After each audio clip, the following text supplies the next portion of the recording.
இன்றைக்கி நம்ம தேங்காய் மாங்காய் சட்னி கடை போடுறோம். இட்லி தோசை எல்லாத்துக்கும் சூட்டாகிற மாதிரி. அதுக்கு தேவையான பொருள் என்ன, எப்படி செய்யணும் நான் சொல்கிறேன். ஃபஸ்ட்டு பெரிய மாங்காயில் பாதி மாங்காய் எடுத்து கட் பண்ணி வச்சுருக்கேன். 3 சிவப்பு மிளகா குண்டு மிளகா, 5 பச்சை மிளகா, மொத்தம் 8. ஏன்னா புளிப்பு நிறைய இருக்கிறதால இது நிறைய மிளகா போட்டிருக்கேன். சின்ன வெங்காயம் ஒரு 10, தக்காளி பெரிய தக்காளி 1, புளி ஒரு துண்டு, இந்த இவ்வளோண்டு தான் போடணும், ரொம்ப போடக்கூடாது. 5 பூண்டு, தேங்காய் அரை கப்பு, 2 பத்தை, கருவேப்பிலை தாளிக்கிறதுக்கு, கொத்தமல்லி சும்மா கொஞ்சம் வாசனைக்கு அரைக்கிறதுக்கு, சேர்த்து வதக்கி அரைக்கிறதுக்கு, கடுகு உளுத்தம்பருப்பு பெருங்காயம் தாளிப்புக்கு. இவ்வளோ தான் பொருள் வேணுன்ற பொருள். நம்ம எப்படி செய்யலாம்னு பார்க்கலாம் வாங்க.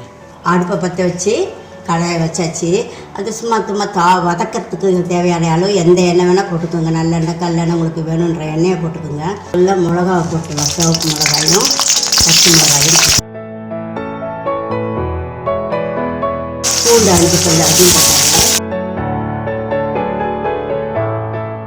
வெங்காயம் 10 பல் சின்ன வெங்காயம் அதையும் போட்டுருங்க. வெங்காயமும் பூண்டு நல்லா வதங்கிட்டோம். இப்போது இது பண்ணி மாங்காய் போடுறோம். அதோட ஒரு கட்டை புளி, தக்காளி 1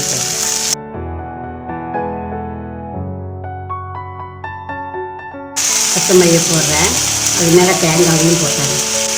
இதெல்லாம் வதங்க வேண்டாம், சும்மா சூட்டில் இருந்தால் போடுறேன். கல்லுப்பு தேவையான அளவு போட்டேன். இது பாருங்கள், எல்லாமே நல்லா வதங்கிச்சு. அடுப்பை ஆஃப் பண்ணிடுறேன். ஆற விட்டு அரைக்கலாம். கடாயை வச்சு திருப்பி தாளிக்கிறதுக்கு ஒரே 1 ஸ்பூன் எண்ணெய் ஊற்றுறேன். எண்ணெய் காஞ்சிச்சு. கடுகு உளுத்தம்பருப்பு பெருங்காயம் போடுறோம். நல்லா வெடிச்சிட்டு உளுந்து வர செவந்துச்சு. இப்போ கருவேப்பிலை போடுறேன். அது சுவிட்ச் ஆஃப் பண்ணிடுறேன். இதை அப்படியே சட்னியில் ஊற்ற வேண்டியதுதான். தேங்காய் மாங்காய் சட்னி அழகாக நல்லா டேஸ்ட்டாக கலராக சாப்பிட்றதுக்கு ஆசையாக நல்லா ரெடி ஆயிடுச்சு. இட்லி தோசை சப்பாத்தி சாதம் எல்லாத்துக்கும் அது சைட் டிஷ்ஷாக வாங்கி சாப்பிட்லாம். இட்லி தோசைக்குனா கொஞ்சம் கலராக வச்சுக்கோங்க. சப்பாத்தியாக சாதம்னா கொஞ்சம் கட்டியாக தண்ணி ஊற்றாமல் அப்படியே கட்டியாக அரைச்சி வச்சுக்கோங்க. ரொம்ப நல்லாயிருக்கும். செஞ்சு பார்த்துட்டு எப்படி இருக்குதுன்னு சொல்லுங்கள். உங்கள் கமெண்ட் எதிர்பார்த்துட்டே இருக்கேன். உங்களோட கமெண்ட்டை நீங்கள் யூடியூப்லேயே போடுங்க. அதான் எனக்கு ரொம்ப சந்தோஷமாக இருக்கும். தேங்க்யூ. இந்த வீடியோ பார்த்ததற்கு நன்றி. இந்த ரெசிபி உங்களுக்கு பிடிச்சிருந்தால் லைக் பண்ணுங்கள், ஷேர் பண்ணுங்கள்.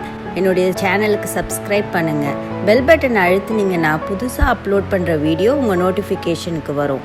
உங்களுக்கு புது ரெசிபீஸோ இல்லை ஏதாவது கொஷின்ஸோ இருந்தால் கமெண்ட் செக்ஷன்ஸில் கொடுங்க. நன்றி.